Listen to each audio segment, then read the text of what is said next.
Welcome to a new series explaining, rating, and discussing my favorite part of modern war, the tank. The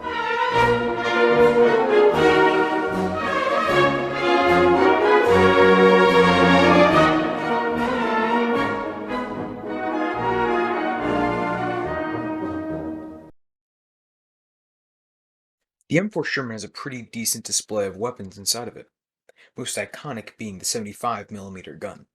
These guns were very effective in most fronts, especially the Pacific, where the lack of tank development by the Japanese government led to them being tin cans of death. In the North African front, they saw plenty of action mostly with the British, where they'd fight everything from panzers to Italian L-335s. They saw great to moderate success in Africa and held the Germans off from taking El Alamein.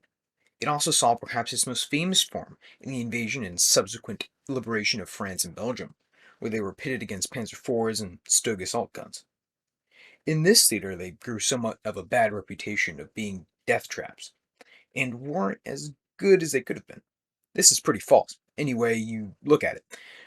Losses can be explained by the Americans simply being on the offensive, where you are bound to take more casualties from preset ambushes and moving towards the enemy.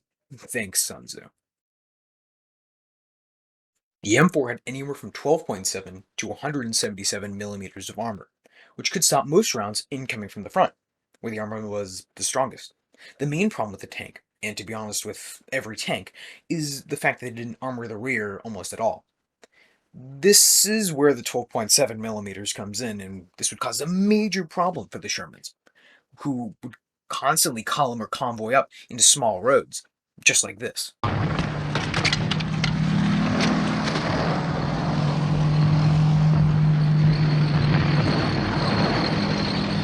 Abwarten.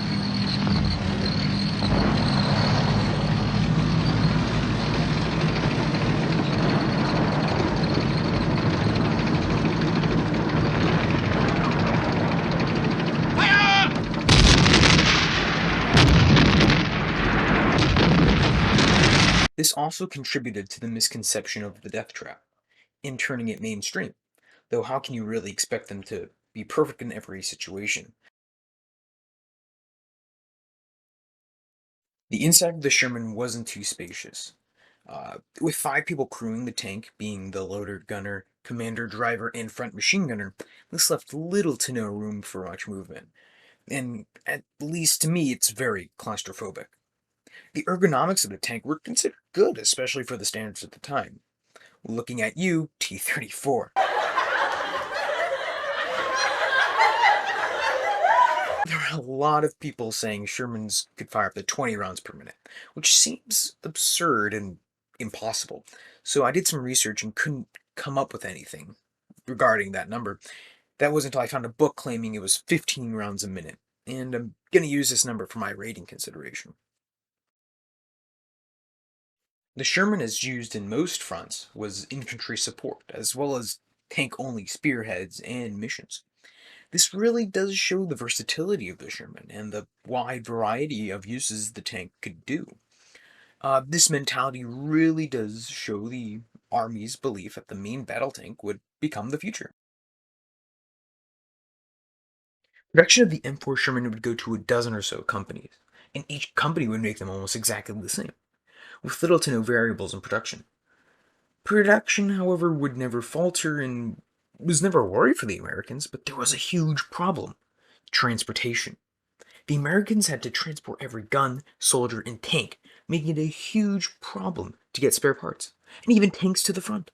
So in the end, the production amount has really no effect when you can't even get them to the front.